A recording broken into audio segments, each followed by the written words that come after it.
오늘은 어린이 주일입니다. 이 부모님들은요, 자녀들이 믿음 안에서 잘 성장해 주기를 바라요. 또 세상에서 인정받는 인재가 되기를 원합니다. 또 형통의 복을 받기를 원합니다. 어리다가 장성한 감람나무 되기를 원합니다. 원하는 건 이렇게 많은데, 그렇다면 믿음 안에서 잘 키워야 될 거 아니에요. 그렇죠? 그렇다면 사랑하는 자녀들을 믿음 안에서 어떻게 양육해야 하는지에 대해서 오늘 말씀을 통해 은혜 받기를 소망합니다. 첫 번째, 이 자녀들을 양육할 때 고려할 점들이 있습니다. 이 아이들을 키우는 한 어머니가 저를 찾아와서 이런 질문을 했어요. 목사님, 아이를 정말 잘 키워보고 싶은데 마음대로 안 됩니다. 밑 빠진 독에 물 붓는 기분입니다. 내가 아이에게 잘해주려고 애를 쓰면 쓸수록 아이들은 더 예민해지고 짜증을 냅니다. 어떻게 쓰면 좋겠습니까? 그러길래 제가 이렇게 말을 했습니다. 지사님, 아이들이 왜 불안해하는 줄 아십니까? 엄마가 불안해하기 때문에 그렇습니다. 엄마의 얼굴이 세상 전체인데 엄마가 행복해야 아이들도 행복할 건데 늘 불안한 모습을 보이니까 아이들이 불안한 겁니다. 요즘 부모님들은 아이들을 너무 사랑해가지고 아이에게 눈을 떼지를 못합니다. 그래서 자녀를 편하게 바라보지를 못하고 어떻게 될까 걱정하고 여차하면 불안해서 소리를 지릅니다. 오로지 아이들만 생각하기 때문에 마음이 불안하다는 거지요. 그게 얼굴에 드러난다는 거예요. 내가 웃고 행복하면 아이들도 행복해지고 안심하게 되는 겁니다. 그러니 먼저 엄마가 자기를 위한 시간 좀 가지고 행복하려고 좀 노력 좀 하세요. 그러면 아이들도 행복해지는 겁니다. 그 다음에는 자녀들이 요구하는 것을 그 즉시 그대로 다 해주려고 조바심 내지 마십시오 그랬어요. 많은 부모님들이 자녀들이 입에서 말이 떨어지기 무섭게 그대로 해주려고 그냥 달려듭니다. 그러다 보니 몸과 마음에 힘이 없는 거예요. 아이들도 자기들이 말해놓고 거기에 대해서 생각할 기회, 고민할 기회가 없어진다는 거죠. 그냥 말만 툭 뱉으면 부모님들이 그냥 그것을 이뤄주려고 노력을 하니까 아이들도 생각할 기회, 고민할 기회가 없어져요. 그래서 철이 없어지고 정신적으로는 질식해 간다는 거지요. 이것은 아이를 사랑하는 것이 아니라 못쓰게 만드는 겁니다. 이렇게 말했어요. 여러분, 세 종류의 부모 형태가 있습니다. 어느 형태가 제일 좋을 것이라고 생각하는지 여러분이 한번 판단해 보시기 바랍니다. 첫 번째 유형은요, 아이들을 백지라고 생각하고 내가 이 아이들을 위해서 그림을 다 그려야 한다고 생각하는 부모가 있어요. 색깔, 형태 다 내가 칠해줘야 되는 화가형 부모가 있어요. 혹시 여러분은 화가형 부모가 아닌지 모르겠어요. 두 번째로는 아이들을 진흙이라고 생각해가지고 이 아이들을 내가 형체를 만들어주지 않으면 안 된다고 생각하고 아이들을 내가 원하는 모습으로 빗어가려고 하는 이 도공형 부모가 있어요. 이런 부모들은요, 자식이 자기 고집을 꺾고 그대로 순종만 해주면 내가 멋지게 만들어갈 거라고 생각을 한다는 거지요. 큰 착각이에요, 여러분. 마지막 세 번째는요, 정원사형 부모가 있습니다. 아이를 하나의 나무같이 생각하고 그 아이 성격과 기질을 잘 관찰하고 그것을 키워주는 부모, 이것이 정원사형 부모라는 거예요. 여러분, 셋 중에 어느 부모가 제일 좋은 부모 같아요? 여러분, 누구일 것 같아요? 정원사형 부모예요. 바라보면서 부족한 것이 있으면 채워주고 모난 부분이 있으면 좀 깎아주고 아름답게 다듬어가는 거지요. 하나님은 아이들을 이 세상에 보내실 때 다 각자의 기질과 개성과 은사를 다르게 주셨어요. 한번 보세요. 우리 집에도 두 딸이 있는데 성격이 달라요. 우리 윤서와 상준이 있으니까 성이 다르니까 다르겠지요. 성격과 취향이 다른 것 같아요. 다 달라요. 자녀들이요, 똑같은 자녀 없어요. 심지어요, 쌍둥이 낳은 애도요 달라요. 노곤이 보니까 얼굴도 다르지만 성격도 다른 것 같아요. 다 다르다니까요. 그렇게 하나님께서 이 땅에 보내셨어요. 식물도 그렇지 않아요, 여러분? 어떤 식물은 물을 많이 필요로 하고 어떤 식물은 물이 없어도 돼요. 많이 주면 오히려 죽어요. 어떤 것은요, 햇빛을 많이 받아야 되고요. 어떤 꽃은 햇빛을 많이 받으면 그냥 말라버려요. 그 나무와 꽃과 식물에 따른 다른 반응이 필요하다는 거지요. 부모도 그래야 된다는 겁니다. 하나님이 자녀들이 어떻게 되기를 원하셔서 어떤 재능을 주셔서 우리에게 보내셨는가를 잘 관찰하고 이 아이가 어떤 아이인가를 좀 생각하고 하나님이 어떤 아이로 만드셨는가에 귀를 좀 기울여야 돼요. 그냥 무조건 부어주고 만들어가려고 노력하지 마시라는 거예요. 자녀들을 잘 관찰하고 급하게 응답하려는 마음을 버리고 여유를 좀 가지세요. 그게 가능한 게 뭐냐면 권리 위탁이에요. 하나님 앞에 맡기는 거예요. 하나님 앞에 맡기고 그러면 내가 한 발을 떨어져서 자녀들을 바라볼 수 있어요. 저도 이렇게 설교를 하지만 우리 딸들에게 문제가 생기면 저도 급해져요. 막 개입하고 싶고 막 내 마음대로 안 되면 속상하기도 하고 막 그래요. 그런 마음들을 조금만 좀 다스렸으면 좋겠어요. 올 이 어린이 주일에 사랑하는 자녀들을 하나님 앞에 맡깁시다. 손자녀들을 하나님 앞에 맡깁시다. 그러면 하나님께서 인도하시고 축복의 땅으로 자녀들을 인도해 주실 줄 믿습니다. 여러분, 자녀를 기르다 보면요 필요한 게 많지요. 돈도 필요하고 공부도 시켜야 되고 어떻게 다 감당하나 이런 무거운 짐을 진 부모들이 참 많아요. 근데요 사실은 하나님이 때가 되면 다 공급하고 채워줘요. 아멘이세요? 하나님 다 채워준다니까요. 우리 자녀들 하나님 앞에 다 맡기시면 하나님께서 때에 따라 알맞은 단비를 내주시고 시절을 쫓아 과실을 맺는 귀한 은혜를 사랑하는 자녀들에게 베풀어 주실 줄 믿습니다. 그걸 믿으시고 안심하세요. 안심하시고 편안하게 하나님 앞에 맡길 수 있는 저와 여러분 되기를 주님의 이름으로 축복합니다. 여러분이 걱정하면요 그 걱정한 것이 얼굴에 보여지고요 여러분 그것들이 자녀들로 하여금 불안하게 만든다는 거예요. 또 모든 부모들은요 자녀들에게 완벽한 부모가 되기를 원해요. 그렇게 가지고 그거에 애를 쓴다는 거지요. 그렇지만 내가 원하는 걸 다 해준다고 해서 완벽한 부모가 되느냐? 아니라는 거예요. 인간은요 절대로 완벽한 부모가 될 수가 없어요. 여러분 완벽한 부모가 되려는 짐을 내려놓고 완벽한 하나님이 너희 아버지다 그걸 가르쳐 주세요. 내가 해주지 못하는 것조차도 우리 하나님은 너에게 해줄 수 있다. 믿음으로 기도해주고 믿음으로 그들을 양육해가는 귀한 부모님들이 됐으면 좋겠습니다. 제 간증 잠깐 할게요. 시간이 많이 가겠지만 제가 자랄 때 참 어렵게 자랐어요. 제가 몇 번 얘기한 것 같은데 제가 이제 대학교 다닐 때 신학교 다닐 때 기숙사에 있다가 이제 집에 오면요 우리 어머님이 일부러 제가 자는 척하고 있으면 와갖고 머리맡에서 기도를 해요. 근데 그게 어렸을 때부터 했던 거였어요. 어렸을 때부터 제가 이렇게 잠잘라고 하면 머리맡에 와서 기도를 해요. 일부러 잘라고 잠이 들만 하면 와서 기도를 해요. 들으라 이거지요. 그래서 하나님께 바친 아들입니다. 평생에 하나님 곁을 떠나지 않고 이 아들이 자라날 때마다 필요한 것을 주시고 이 아들이 아플 때마다 치료해 주시고 이 아들이 방황할 때마다 길을 인도해 주세요 하고 어머님이 기도해 주셨어요. 귓가에 들려졌다고요. 그 기도가. 근데 우리 어머님이 돌아가시고 나니까 그 기도 소리를 들을 수가 없어. 근데 제가 진짜 힘들고 어려울 때마다 희한해요. 어머님은 이미 천국 가셔서 그 기도를 해주지는 못하지만 평상시 때 내게 해주셨던 그 기도 소리가 내 귓가에 들려졌던 그 기도 소리가 어렸을 때는 그 기도 소리가 참 듣기 싫었는데 잘나고만 하면서 기도를 해주니까 아주 짜증이 났었는데 그 기도 소리가 귓가에 울려 퍼져요. 힘들고 어려울 때 주님 곁 떠나지 않게 해주시고 주님께서 붙잡아 주시고 베풀어 주시고 인도해달라는 그 어머님 기도 소리가 귓가에 들려져요.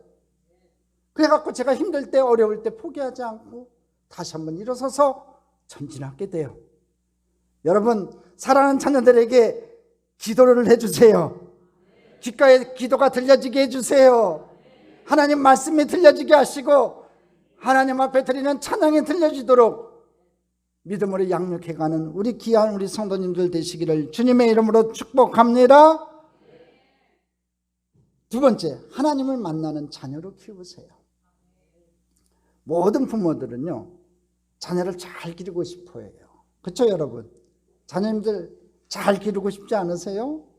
그게 아마 부모의 최고 소원일 거예요. 내가 잘 되는 것보다 자녀들이 잘 되고 손자녀들이 잘 되는 게 여러분 더 기뻐요. 그렇죠? 밥 안 먹어도요, 얼마나 기쁜지 몰라요. 자, 그럼 어떻게 길러야 될까요? 그 방법이 뭘까요? 단 하나예요. 하나님을 만나게 해야 돼요. 하나님을 만나는 자녀로 키워야 된다는 거예요. 여러분 자녀들, 손자녀들을요, 하나님을 만나는 자녀로 키우시기를 바랍니다. 자, 오늘 본문은 자녀란 누구인가, 어떻게 길러야 되는가, 부모의 사명은 뭔가, 그 결과가 뭔가에 대해서 말씀을 하고 있어요. 오늘 여러분 잘하는 말씀이고요. 특별히 이 본문은요, 제가 참 좋아하는 본문이에요. 그래서 설교도 여러 방면에 여러 관점으로 많이 설교했던 설교예요. 근데 오늘은 특별히 이 어린이 주일을 맞이해서 이 아브라함과 이삭의 믿음, 그 믿음이 이어지는 것을 통해서 여러분의 믿음이 여러분 자녀, 손자녀에게도 이어지기를 바라는 마음으로 이 본문을 선택했어요. 자, 이 믿음의 모델이 아브라함인데, 왜냐하면 이 아브라함은 믿음의 가문을 일으켰기 때문에 그래요. 여러분의 믿음을 통해서 여러분의 가문이, 여러분의 자손들이 믿음의 가문을 일으키는 귀한 역사 있기를 바랍니다. 그리고 그 후손이 대대로 복을 받는 가문을 만들었어요. 어떻게 그런 가정이 되었는가, 그 비결을 오늘 본문에서 찾을 수 있기를 바라요. 자, 우리가 다 아는 바대로 아브라함은 여러분 75세에 하나님의 음성을 들어요. 너희 본토 친척 아비 집을 떠나 내가 너에게 지시한 땅으로 가라. 그 음성을 들어요. 그 약속대로 본토 친척 아비 집을 떠나요. 그런데 하나님께서 아브라함에게 떠나라고 하면서, 가라고 하시면서 두 가지 약속을 줬어요. 첫째가 뭐냐면요, 많은 자손을 너에게 주마 그랬어요. 하늘의 별처럼 바다의 모래처럼 많은 후손을 줄게, 그렇게 약속을 하셨어요. 두 번째가 뭐냐면 내가 밟는 땅 다 너와 내 후손에게 주리라고 약속을 했어요. 이 두 가지 약속을 했는데 그 약속을 받고 아브라함은 고향을 떠났어요. 근데 20년이 넘도록 자식이 없네요. 그런 사이에 아내는 아이를 낳을 수 없는 나이가 되어버렸어요. 경수가 끊겨서 아기를 낳을 수가 없어요. 할머니가 돼가지고 애를 낳을 수 없고, 자기도 힘이 딸려가지고 이제 할아버지가 돼가지고 도저히 애를 낳을 수 없는 그런 상황이 됐어요. 그런데 아브라함이 99세 되더니 하나님의 사자가 나타나가지고 내년 이맘때 내가 아들을 낳을 것이라 약속을 해주셨어요. 인간적으로는 도무지 실현 가능이 없는 약속이었지만 아브라함은 그 말씀을 믿었어요. 믿었다니까요. 하나님의 말씀을 믿었어요. 우리도 그런 믿음이 있어야 돼요. 환경 따라 믿는 것이 아니라 하나님 말씀을 무조건 믿는 그 믿음이 필요해요. 그리고 1년 후에 약속대로 아들을 낳았고 그 아들 이름을 이삭이라고 지었어요. 여러분 잘 아는 내용이지요. 자, 여기서부터가 중요해요. 아브라함은 이삭을 키우면서 진짜 행복했어요. 노년에 얻은 아들이잖아요.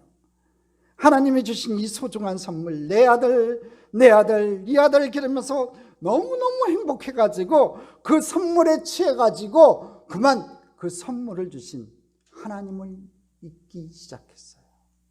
그때 하나님이 말씀하세요. 창세기 22장 2절이에요. 같이 읽어보겠습니다. 야훼께서 이르시되 내 아들 내 사랑하는 독자 이삭을 데리고 모리아 땅으로 가서 내가 내게 일러준 한 산 거기서 그를 번제로 드리라. 기가 막힌 명령이 떨어져.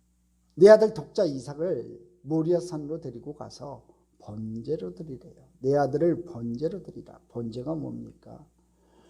각을 다 뜨는 거예요. 짐승도 이 번제 드릴 때는 징그러운데 그 오장육부를 다 끌어내고 다 각을 떠가지고 잘라내가지고 여러분 살을 하나님 앞에 드리는 건데, 태워서 드리는 건데, 여러분 짐승도 그렇게 하기도 징그러운데 독자 이삭 아들을 번제로 드리래요. 번제로. 여러분, 아브라함이 이삭을 얼마나 사랑했는지 이삭을 설명하는 수식어 한번 볼까요? 어떻게 나오는지 22절 다시 한번 보여주실래요? 2절에 보면요, 뭐라고 되어 있냐면 내 아들, 내 사랑하는 독자 이삭 그랬어요. 내 아들, 내 사랑하는 독자 이삭 이렇게 있겠어요. 이 아들에게 너무너무나 많은 사랑과 애정을 쏟아붓고 있는 아버지라는 거지요. 내 아들, 내 아들, 내 기쁨, 내 소망, 바라만 봐도 행복한 내 아들, 이 아들에 푹 빠져 있었다는 거예요. 그 아들을 바치라는 겁니다. 번제로 바치라는 겁니다. 그런데 중요한 게 하나가 있어요. 지금 이삭이 몇 살쯤 되었을 거라고 생각하세요? 여러분 짐작하세요. 유대의 역사가 요세푸스는요, 이삭이 약 20살에서 25살 전후라고 고증을 해요. 그러니까 20세에서 25세 정도, 아주 청년인 거죠. 힘이 넘쳐나는 아주 좋을 때예요. 그러니까 이 아들이 태어나서 잘 자랐다는 거지요. 늠름한 청년으로 성장했다는 겁니다. 바라만 봐도 뿌듯하고 든든해요. 너무나 대견스러워요. 그래서 내 아들, 내 독자, 내 사랑하면서 아버지 마음을 온통 그에게 주었다는 거예요. 그런데 이 아들을 바치라, 얼마나 놀라운 명령입니까? 여러분 같으면 안 놀라겠어요? 여러분, 네 아들 바쳐라 그러는데 번제로 바쳐라 그러면 안 놀라겠냐고요? 남 얘기하듯이 듣지 마세요. 네 아들 바치라 그러면 깜짝 놀라지 않겠냐고요? 그래서 아브라함은 내가 제대로 들은 것일까 의심을 해요. 그러나 하나님의 명령은 너무나 정확했어요. 첫 번째가 뭐였어요? 모리아산으로 가서 장소를 정확하게 말하고 있어요. 번제로 드리라. 방법까지도 명확해요. 이제 아브라함은 고민을 하기 시작합니다. 이 명령을 듣고 고민이 시작되는 거예요. 어떻게 이럴 수 있는가? 하나님이 이 아들을 통해서 하늘의 별과 같이 바다의 모래와 같은 많은 자손을 준다고 했는데 이 아들은 지금 결혼도 안 했는데 이 아들을 바치면 하나님의 약속이 틀리지 않냐 이거지요. 약속 위반 아니냐 이거지요. 더 이해할 수 없는 것은 하나님은 어떤 경우에도요, 사람의 생명을 제물로 받는 분이 아니었기 때문에 그래요. 그 당시 근동 지역에 이 이방을 섬기는, 우상을 섬기는 종교들은요, 이 사람을, 자녀들을 신에게 바치는 그런 명령을 종종 내렸어요. 그래서 인신제사들이 있었어요. 그러니까 그럼에도 불구하고 우리 하나님은 결코 사람의 생명을 제물로 받는 분이 아니었는데 어찌 하나님이 이럴 수가 있냐는 거지요. 하나님 받지 않다는 거예요. 그러나 하나님은 이 명령을 통해 아브라함에게 질문하고 있어요. 지금 질문하고 있는 거예요. 퀘스천 마크를 주는 거지요. 너는 지금 누구를 바라보고 사느냐 이거지요. 무엇이 너의 소망이냐고 묻고 있어요. 하나님이냐, 하나님이 선물로 준 네 자식이냐 하고 우리 하나님은 묻고 계신 거예요. 아들에게 너무 깊이 빠져서 하나님을 잃어버린 아브라함의 믿음의 현주소를 하나님이 점검하고 계신 거예요. 그 말을 듣고 아브라함은 깜짝 놀라서 하나님과 자기와의 관계, 자기와 아들과의 관계, 그리고 아들과 하나님과의 관계가 뭔지를 진지하게 고민하게 돼요. 그 고민 속에서 신앙과 이성이 서로 갈등을 합니다. 싸우고 있는 거지요. 이삭이 누군데, 내가 얼마나 사랑하는 아들인데 어떻게 이런 아들을 달라고 할 수 있는가? 말도 안 된다. 이성은 반항을 해요. 그러나 신앙은, 믿음은 원래 이 아들은 나에게 없었던 존재다. 하나님이 주신 선물이다. 주신 분이 달라고 하면 드려야 하는 거다. 이렇게 신앙은 얘기를 해요. 그래서 신앙과 이성이 갈등을 하고 있어요. 그래서 어거스틴은 이런 말을 했어요. 믿음은 이성을 십자가에 못 박는 것이다. 여러분 뭐라고요? 믿음은 이성을 십자가에 못 박는 거다. 한번 따라하겠습니다. 믿음은 이성을 십자가에 못 박는 것이다. 어거스틴이 기가 막힌 말들을 많이 했는데 이 말이 참 마음에 들어요. 믿음은 이성을 십자가에 못 박는 거다. 오늘 저와 여러분도 마찬가지예요. 여러분의 이성, 여러분의 생각 다 십자가에 못 박아야 돼요. 생각 없는 바보가 되라는 말이 아닙니다. 우리는 논리가 있고 경험이 있고 지식도 있어요. 그거 가지고 판단하고 그 위에 살아가지만 어느 순간에는 이 모든 자기의 논리의 이성적 판단을 십자가에 못 박아야 된다는 거예요. 세상에 살 때 당연히 이성으로 살죠. 지식으로 살죠. 지혜로 살죠. 그렇게 살지만 어느 순간에 하나님이 요구하실 때는 그 내 생각, 내 계획 십자가에 못 박아야 돼요. 그럴 수 있어야 돼요.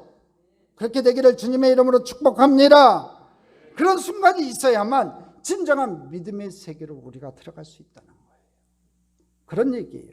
그리고 어거스틴은 이것을 한마디로 신앙 용어로 정리해요. 그게 뭐냐면 라틴어로 에포케라는 단어예요. 에포케. 한번 따라합시다. 에포케. 이게 뭐냐면 판단 중지예요. 판단 중지. 이제 아브라함은 이렇게 생각합니다. 아무리 생각해도 나는 이해할 수가 없어. 하나님이 왜 이런 명령을 내리셨는지 나는 그러나 이해하지 못해도 하나님께서는 뜻이 있겠지. 더 이상 판단하지 말자. 다만 모든 것이 주인이신 하나님께 순종할 뿐이다. 그리고 판단을 중지해요. 그리고 마침내 결심을 합니다. 하나님의 주신 선물 하나님이 요구하신다면 드리겠습니다 하고 고백해요. 다음날 아침 그는 일찌감치 길을 떠납니다. 근데 더 중요한 게 하나가 있어요. 사흘 길을 걸으라고 했어요. 사흘 길을. 한번 지도를 볼까요? 보십시오. 저 지금 있는 곳이 어디냐면 브엘세바예요. 브엘세바에서 여러분 지금 모리아산까지 가야 돼요. 사흘 길을 걸어간 거예요.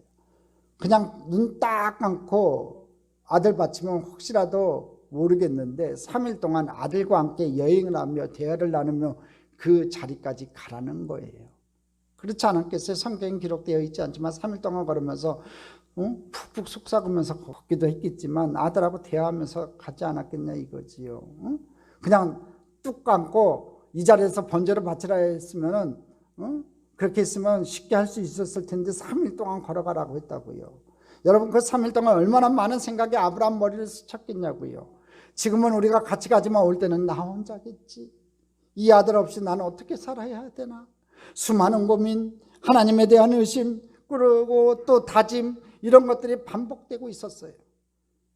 이 3일의 고통은 살아있지만 죽은 것보다 더 힘든 시간을 이 아브라함은 보내고 있었다는 거죠. 왜냐하면 신앙이라 하는 건요, 믿음이라고 하는 것은 일시적인 충동이 아니라 깊이 생각한 후에 내리는 참된 고백이야 하기 때문에 오늘 이 3일이라는 기간을 주어졌다는 거예요. 그러니까 믿음은요, 여러분 일시적인 충동이 아니에요. 깊이 생각한 후에 내리는 참된 고백이어야 돼요. 여러분도 그런 믿음의 고백이 나오기를 주님의 이름으로 축복합니다. 자, 이제 그런 고통을 지나서 3일이 흐르고 아브라함은 산 밑에 동창을 합니다. 세 번째, 이 하나님의 손에 붙들림 받을 때 받는 축복에 대해서 살펴봅니다.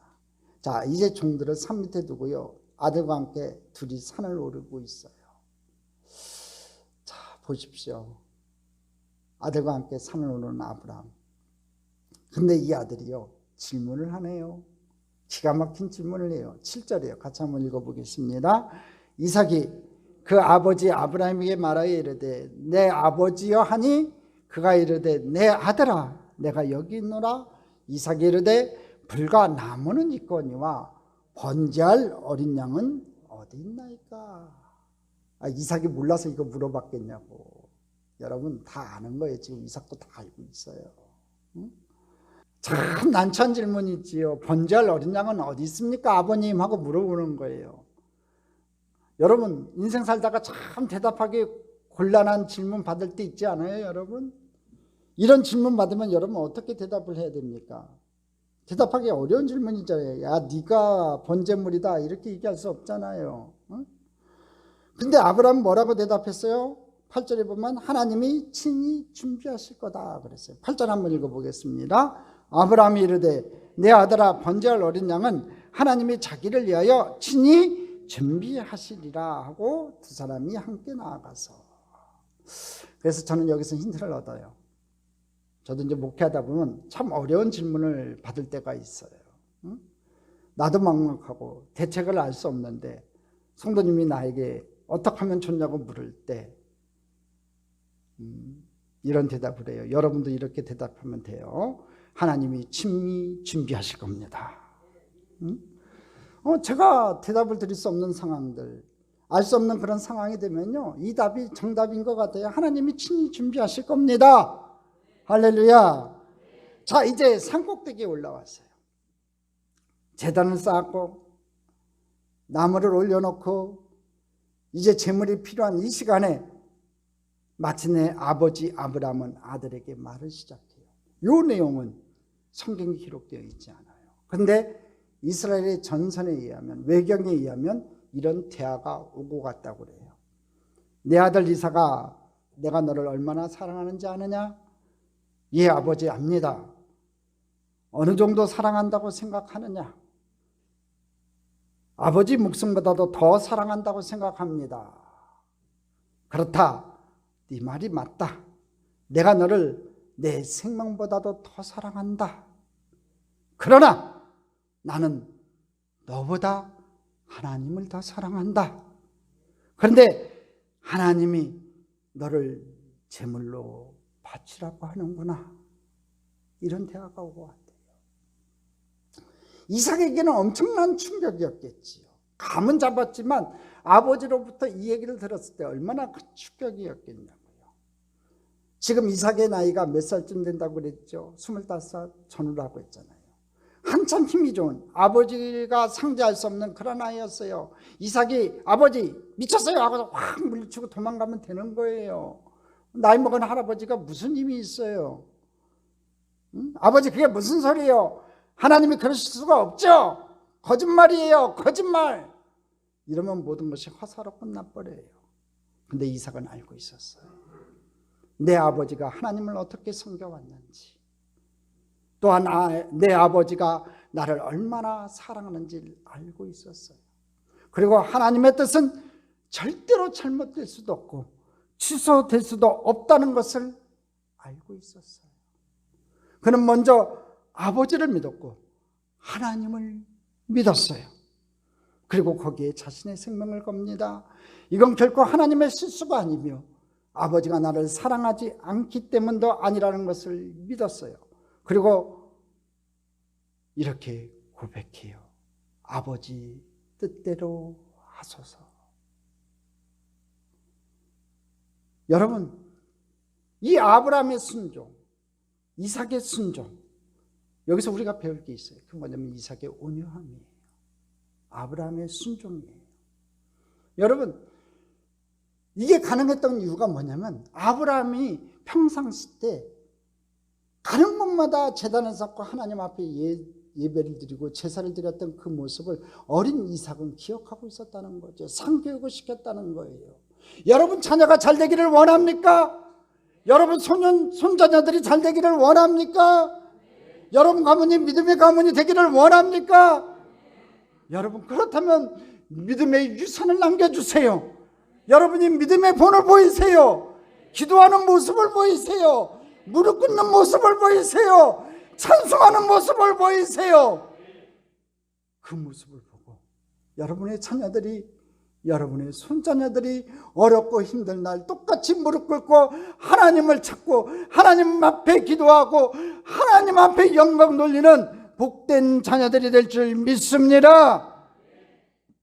아버지 뜻대로 하소서. 이 말을 듣고서야 아버지가 아들을 결박해요. 사진을 한번 보십시오.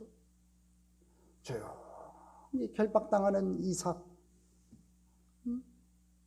우리 구절을 한번 읽어볼까요? 같이 한번 읽어보겠습니다. 그에게 일러주신 곳에 이른지라 이에 아브라함이 그곳에 제단을 쌓고 나무를 벌려놓고 그의 아들 이삭을 결박하여 제단 나무 위에 놓고 아무 말도 않고 이삭은 잡히고 결박당해서 제물로 올려져요. 이게 가능한 일이냐 이거지요. 도저히 불가능한 일인데도 가능해졌어요. 무엇을 통해서? 믿음의 산교육을 통해서.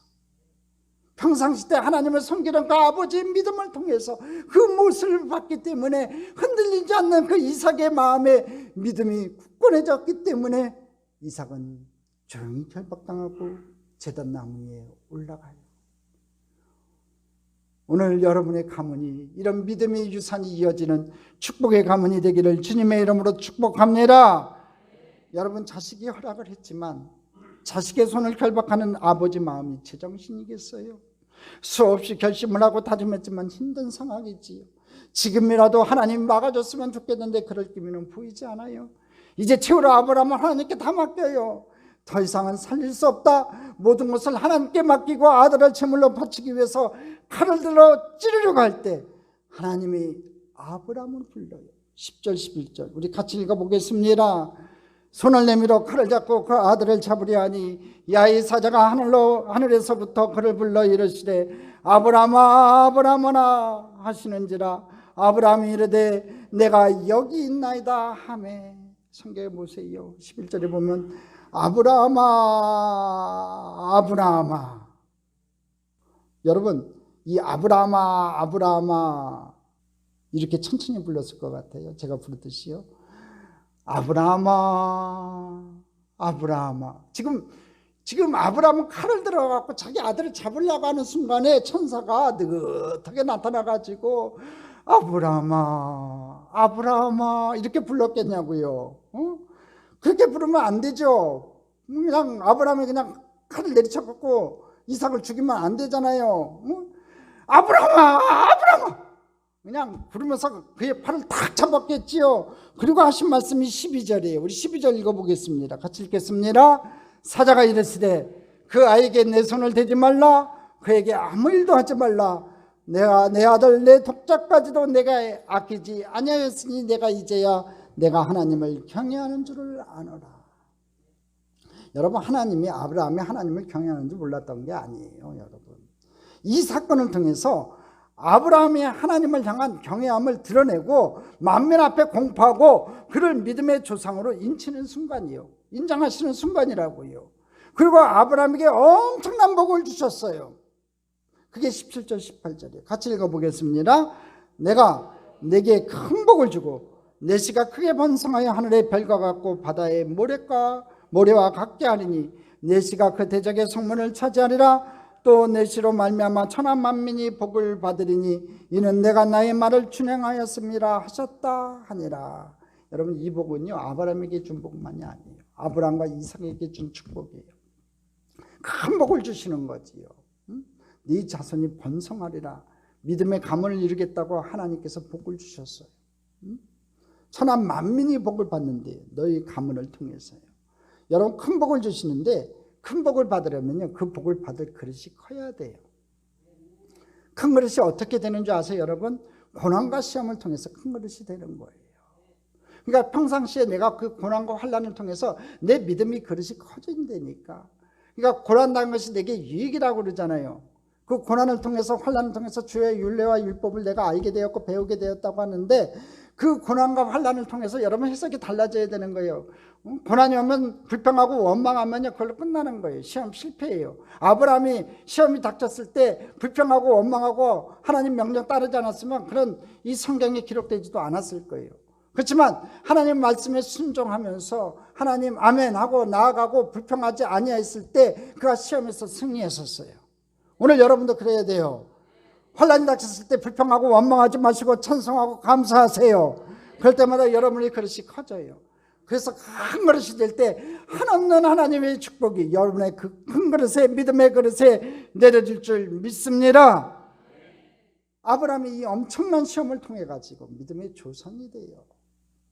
이제 아브라함이 뒤를 돌아보니 양 한 마리가 숲속에 걸려있는 것을 보고 아들을 대신해서 번제로 드리고 두 사람이 손을 잡고 모리아 산을 내려와요. 여기가 중요해요. 아들과 아버지가 손을 잡고 내려와요. 그 순간 모든 것이 다 이해가 되는 거예요. 여러분 아버지 아들이 올라갔다가 내려오지만 올라갈 때 두 사람과 내려올 때 두 사람은 같은 사람이 아니에요. 여러분 전혀 다른 사람이 됐어요. 올라갈 때 아들은 어떤 아들이었느냐? 내 아들이요 내 아들, 내 마음을 온통 빼앗아간 아들, 아들만 보면 정신 차릴 수 없는 아들. 이 아들을 위해서라면 하나님도 부인할 수 있을 만큼 그렇게 우상화된 아들이었어요. 그런데 내려올 때는 하나님 안에서 사랑하는 아들이 되었어요. 이삭도 이 사건을 통해서 아버지를 새로 만나요. 나를 사랑하는 아버지가 있지만 그 아버지가 경외하는 하나님 아버지야말로 나의 진정한 아버지라는 것을 깨닫게 돼요. 그 하나님 앞에 자기의 모든 것을 순종하여 바치는 내 육신의 그 아버지를 보고 그는 배워요. 믿음이 뭔지를. 그리고 그 아버지를 더 존경하고 사랑하게 돼요. 하나님 안에서 아들과 아버지가 새로 만들어졌다는 거지요. 새로운 사람이 됐어요. 놀라운 그 경험을 통해서 아버지도 변하고 아들도 변했어요. 믿음의 사람으로 바뀌었어요. 이게 오늘 본문의 이야기예요. 여러분, 이 사건이 아브라함과 이삭 두 사람의 사건이고 옛날의 사건이라고 여러분 생각하시나요? 그렇지 않다는 거예요. 성서 전문가들은 이 시험을 원형적 시험이라고 그래요. 원형적 시험. 이게 무슨 소리냐 하면은 모델이라는 거예요. 모델. 그러니까 무슨 얘기냐면 시험의 모델이라는 거예요. 모든 사람이 반드시 거쳐야 되는 시험이라는 거지요. 그러니까 아브라함과 이삭이 겪었던 이 시험은요, 누구나 다 겪어야 되는 시험이라는 거예요. 하나님의 자녀라면 모두 다 이 과정을 통과해야 하고, 그래야만 제대로 된 부모가 될 수도 있고 자식도 될 수 있는 거라는 얘기예요. 어느 분이 저한테 이런 말을 하셨어요. 목사님, 어느 정도 돼야 성숙한 신앙이 될까요? 신앙의 완성이란 어디까지일까요? 제가 대답을 했어요. 글쎄요, 저도 잘 모르겠지만 자녀의 문제를 하나님께 완전히 맡길 때 그때가 아닐까요? 그렇잖아요, 여러분? 다른 건 다 맡겨도요, 실은 여러분 최후의 보로 자녀만큼은 하나님 앞에 맡기지 못할 때가 많아요. 그러니까 성숙한 신앙, 신앙의 완성은요, 자녀를, 내 사랑하는 자녀를 하나님 앞에 다 권리 위탁하고 맡길 때예요. 그래야 돼요. 그래야 돼요. 여러분, 출애굽기에 보면 10가지 재앙 나오죠. 10가지 재앙. 그 10가지 재앙은요, 다 우상을 부수는 재앙이에요. 근데 그 마지막 재앙이 무슨 재앙이냐면요, 아들 죽는 재앙이었어요. 이게 무슨 뜻이냐 하면은 모든 사람의 마지막 우상이 자식이라는 거예요. 여러분에게 남아있는 마지막 우상이 뭐냐면요, 자식이라니까요. 아브라함에게도 애가 아니었어요. 아브라함이 이 시험을 당하고 나서는 다시는 시험이 없었어요. 그러니 자식을 우상으로 섬기는 마음, 자식의 묶여 꼼짝도 못하는 마음에서 벗어나세요 하고 그 집사님한테 얘기를 했어요. 그랬더니 그 집사님, 아이고 무섭네요 그러더라고요. 여러분도 마찬가지예요.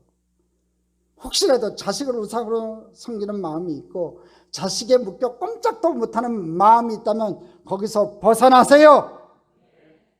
여러분 인생을 살아가면서 내 거라고 생각했는데 가끔 하나님이 뺏는 것 같은 기분 들 때가 있을 거예요. 이건 내 건데, 내가 이루었는데, 내 자식인데, 내 딸인데, 내 아들인데 이상하게 하나님이 뺏어가는 것 같은 그런 기분 들 때가 있을 거예요. 근데 잘 생각해 보세요. 원래 누구 거였는지. 하나님이 준 거 잠깐 달라는 거예요. 나의 소중한 것을 가져가셨다면 더 귀한 것을 주시려고 준비하시는 하나님의 행동이라는 것을 믿을 수 있기를 바랍니다. 야의 일에 하나님이 친히 준비하시리라. 그 하나님 만났으면 좋겠습니다. 이 믿음 가지고 살기를 바랍니다. 그리고 이렇게 기도하세요. 하나님의 사랑에 올바로 응답하게 해주소서. 자식을 우상으로 섬기는 일이 결단코 없게 하소서. 자식을 하나님 앞에서 올바로 사랑하게 해주소서. 이 은혜가 여러분 모두에게 있기를 축복합니다. 참전교회 성도님들 모두가 자녀들을 신앙 안에서 잘 키워 하나님의 큰 복을 받는 믿음의 가문 이루시기를 주님의 이름으로 축복합니다. 축복합니다. 축복합니다.